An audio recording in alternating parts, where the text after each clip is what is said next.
Hello students, welcome back to YB biology classes. आज के lecture में हम बात करने वाले हैं इकोनॉमिक इम्पोर्टेंस ऑफ प्रोटोजोआ के बारे में। प्रोटोजोआ का हमने जो जनरल क्लासिफिकेशन है एंड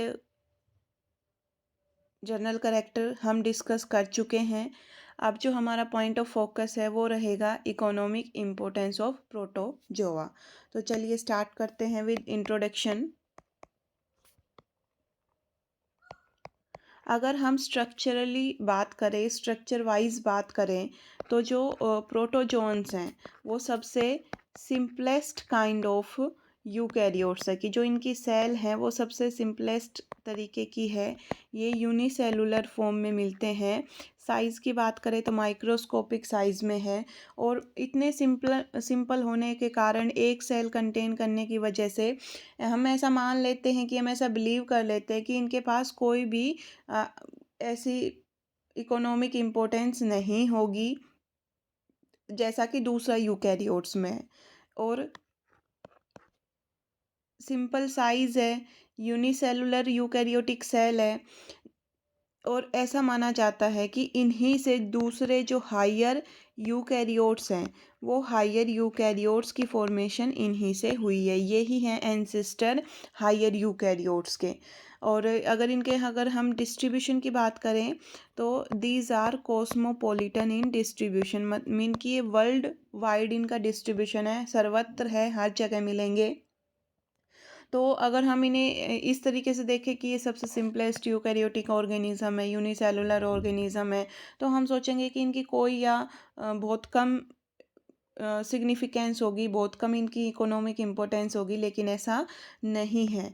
इनके अंदर हमें दोनों तरीके की बेनिफिशियल इफ़ेक्ट भी देखने को मिलता है, as well as harmful effect भी देखने को मिलता है। बेनिफिशियल इनके ज़्यादा इफ़ेक्ट है, हार्मफुल थोड़े से एज़ कम्पेयर टू बेनिफिशियल कम है। तो हमें दोनों तरीके के ही इनके इफ़ेक्ट देखने को मिलते हैं मैनकाइंड के ऊपर। तो चलिए सबसे पहले हम स्टार्ट करते हैं with beneficial effect.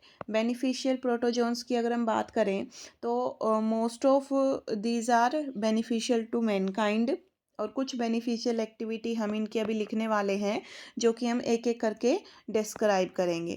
As a food source या फिर सोर्स ऑफ फूड, कि ये खाने के सोर्स की तरह काम आते हैं। दूसरा, एज ए वाटर प्योरीफायर, ये वाटर को प्योरीफाई करने का काम करते हैं। देन इंडस्ट्री में यूज़ किए जाते हैं, इन इंडस्ट्री बिल्डिंग पर्पस में यूज़ किए जाते हैं।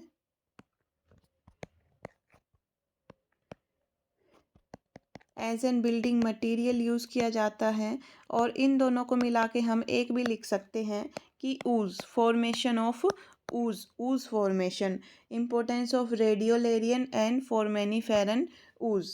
देन हम बात करें कि इन्हें हम यूज़ कर सकते हैं लोकेट करने के लिए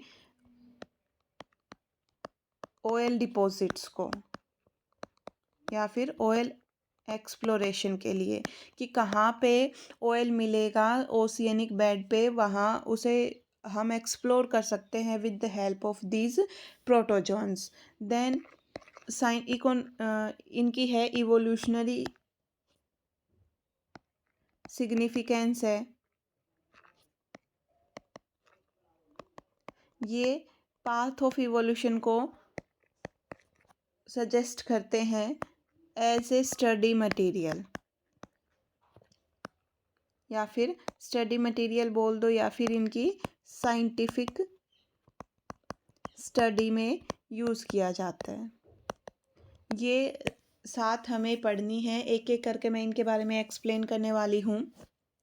तो चलिए स्टार्ट करते हैं। सबसे पहले हम एज सोर्स ऑफ फूड या फिर food source, source of food या फूड सोर्स में हम बात करें कि जो ओशियनिक एक्वेटिक जो लाइफ, एक्वेटिक जो फूड चेन है, एक्वेटिक जो लाइफ है, उसमें एक्वेटिक फूड चेन में जो फर्स्ट स्टेप आता है वो आते हैं प्लैंकटॉन्स। और जो प्लैंकटॉन्स हैं वो कुछ भी नहीं है, ये प्रोटोजोन्स ही हैं। ये दो फॉर्म में प्रेजेंट होते हैं, फाइटोप्लैंक्टन की फॉर्म में और जू प्लैंकटन की फॉर्म में। तो जो ये प्लैंकटन है, प्रोटोजोन है, ये फर्स्ट स्टेप बनाते हैं एक्वेटिक फूड चेन का। इन्हें जो दूसरे लाइक जो स्मॉल क्रस्टेशियंस हैं वो इनके ऊपर फीड करते हैं, जो क्लैम्स हैं वो इनके ऊपर फीड करते हैं, इंसेक्ट के लार्वा हैं वो इनके ऊपर फीड करते हैं, जो स्मॉल फिशीज है, वर्म्स हैं, वो इनके ऊपर फीड करते हैं। तो ये डायरेक्ट फूड प्रोवाइड करवाते हैं इन सब को, जो इनका कुछ का नाम लिखा हुआ है, इन इनवर्टिब्रेट को, वर्टिब्रेट को ये डायरेक्ट फूड प्रोवाइड करवाते हैं, क्योंकि ये first step of aquatic food chain की फॉर्मेशन करते हैं। इसके अलावा ये मैन को भी डायरेक्ट और इनडायरेक्ट फूड प्रोवाइड करवाते हैं। कि डायरेक्ट कैसे, कि हम फीड करते हैं यूग्लिना के ऊपर, यूग्लिना ईटेबल है, वोलवॉक्स है वो ईटेबल है, हम क्लेमाइडोमोनास को भी खा सकते हैं। तो ये डायरेक्ट हम इनके ऊपर फीड कर सकते हैं, या फिर इनडायरेक्टली हम इनके ऊपर फीड कर सकते हैं जो प्लैंकटन के ऊपर फीड कर रहे हैं। जो फोरमेनिफेरन्स हैं, रेडियोलेरियन ऊज हैं, ये सरफेस से क्या करेंगे कि जब इनकी डेथ होगी तो ये सिंक करके बॉटम की ओर जाएंगे, और जब ये बॉटम की ओर जाएंगे तो जो बॉटम ड्वेलर है वो इनको फीड करके एज एन फूड सोर्स इन्हें यूज़ करेंगे। तो हमने देखा कि किस तरीके से जो प्रोटोजोन्स हैं वो एज एन फूड सोर्स काम आ रहे हैं। कि भाई जो इन्हें हम प्लैंकटन्स बोलते हैं, ये दो तरीके के होंगे, फाइटोप्लैंकटन और जू प्लैंकटन। ये पहला स्टेप बनाते हैं एक्वेटिक फूड चेन का। इनके ऊपर मैनकाइंड डायरेक्टली भी डिपेंडेंट है और इनडायरेक्टली भी डिपेंडेंट है। डायरेक्टली कैसे, यूग्लिना, वोलवॉक्स, क्लेमाइडोमोनास को हम खा सकते हैं, और हम ऐसे दूसरे ऑर्गेनिज्म को फीड कर सकते हैं जो कि डायरेक्टली प्लैंकटन के ऊपर फीड कर रहा हो। इसके अलावा जब ये सरफेस से बॉटम की ओर सिंक होके आते हैं आफ्टर देयर डेथ, तो इन्हें जो बॉटम ड्वेलर हैं वो भी फीड करते हैं। देन जो दूसरी प्रॉपर्टी है, वो दूसरी प्रॉपर्टी है हमारी एज वाटर प्योरीफायर। कि ये पानी को साफ़ करने का काम करते हैं। जो नेचुरल एक्वेटिक सिस्टम है वहाँ पर ये एज एन वाटर प्योरीफायर काम करते हैं। कि जो वाटर बॉडी है उसके अंदर जो इनऑर्गेनिक और ऑर्गेनिक वेस्ट पड़ा हुआ है उसे ये फीड अप करके उसे रिमूव करेंगे और वाटर को साफ़ करेंगे।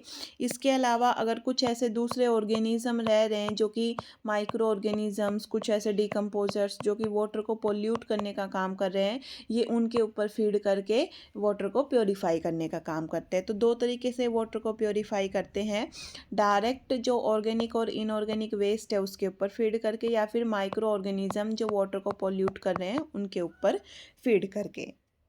देन जो थर्ड इसका बेनिफिट है, अगर उसकी बात करें, importance of radiolarian and फोरमेनिफेरन ooze, या हम डायरेक्ट बोल दे ooze फॉर्मेशन। तो ये ooze क्या है, जैसे ओवर मिलियंस ऑफ ईयर क्या होगा कि जो ये रेडियोलेरियन और फोरमेनिफेरन है, ये क्या करते हैं कि अपने चारों ओर एक कैल्शियम कार्बोनेट का या फिर सिलिका का अपने चारों ओर एक कवरिंग सिंथेसाइज करते हैं। एक अपनी कवरिंग खुद के चारों ओर रखते हैं, प्रोटेक्टिव कवरिंग। ये सरफेस के ऊपर प्रेजेंट है। जब इनकी डेथ होगी तो ये नीचे की ओर सिंक करेंगे। जो अंदर का ऑर्गेनिज्म है या तो उसे फीड कर लिया जाएगा या फिर वो डिकम्पोज हो जाएगा।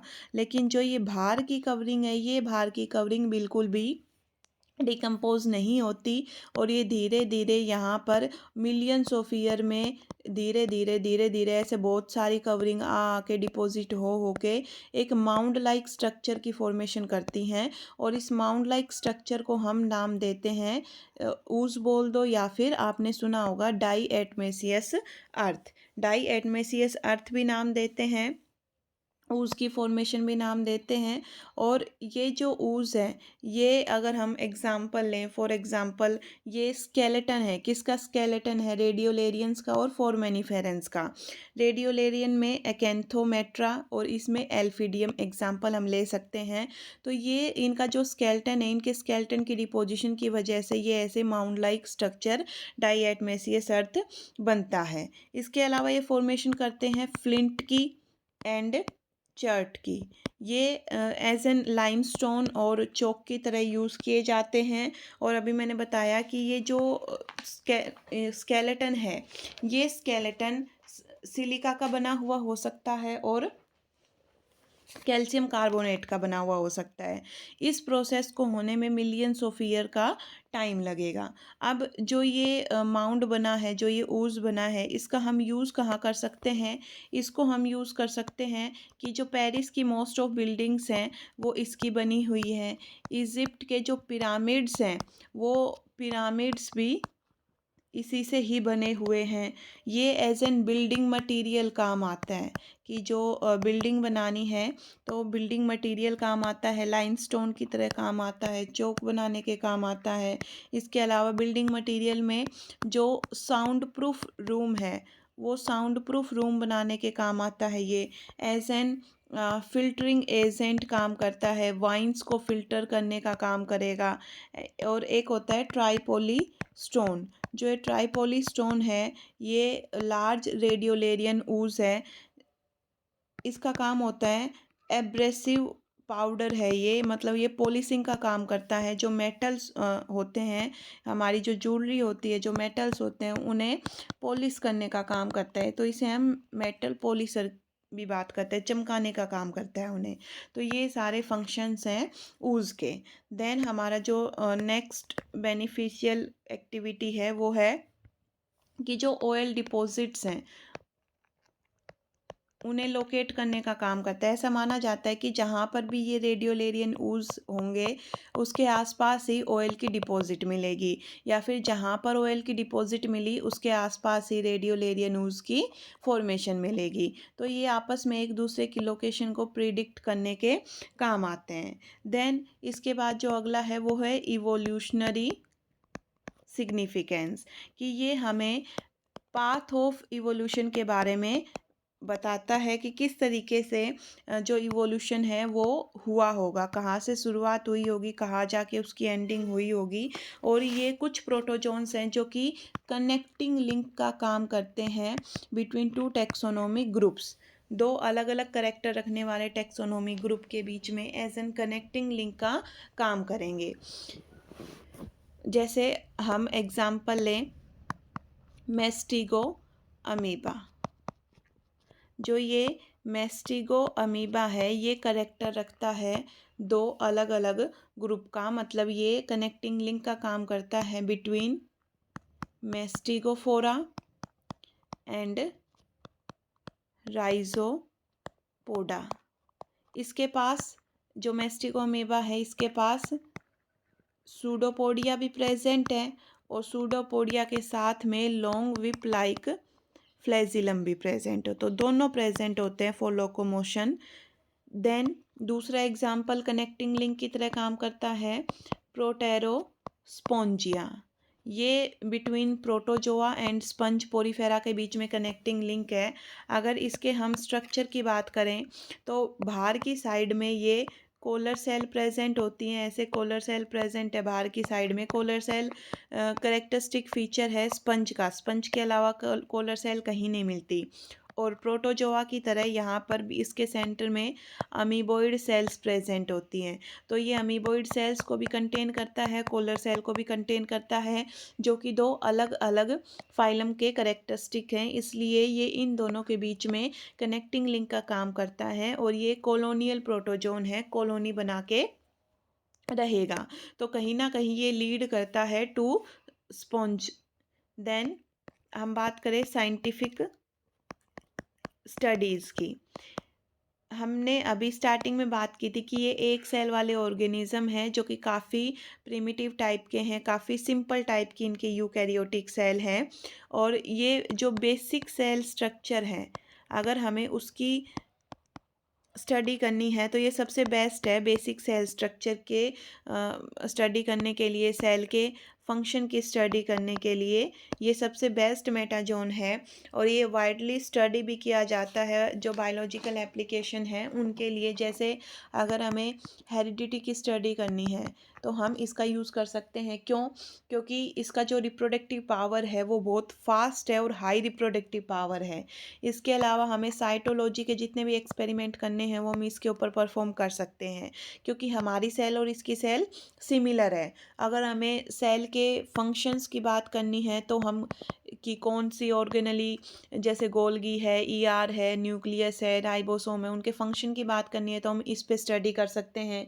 इसके अलावा ये हमें फाइलोजेनेटिक रिलेशनशिप के बारे में बताता है। एक एग्जाम्पल है पिलोमिक्सा। ये पिलोमिक्सा लार्जेस्ट काइंड ऑफ सेल है प्रोटोजोन की। तो इसका जो प्रोटोप्लाज्म है उसकी स्टडी करना आसान है, इसके लार्ज साइज होने के कारण। इसके अलावा जो काफ़ी अलग अलग तरीके के फूड हैं उनके इफ़ेक्ट क्या होंगे, कोई भी पॉइजनस फूड है उसका इफ़ेक्ट क्या होगा, वो सेल के ऊपर देखने के लिए हम इन्हीं की सेल का यूज़ करते हैं। तो जब भी हमें सेल का स्ट्रक्चर पता करना हो, सेल की ऑर्गेनेलीज का फंक्शन पता करना हो, सेल की फिजियोलॉजी पता करनी हो, हेरिडिटी पता करनी हो, साइटोलॉजी पता करनी हो, किसी भी फूड का या ड्रग का हमें इफ़ेक्ट देखना हो, तो हम इन्हीं का प्रोटोजोन की सेल का ही यूज़ करते हैं। ये हैं इनके बेनिफिशियल इफ़ेक्ट। अगली वीडियो में हम बात करेंगे harmful effect of protozoans. Thank you for watching.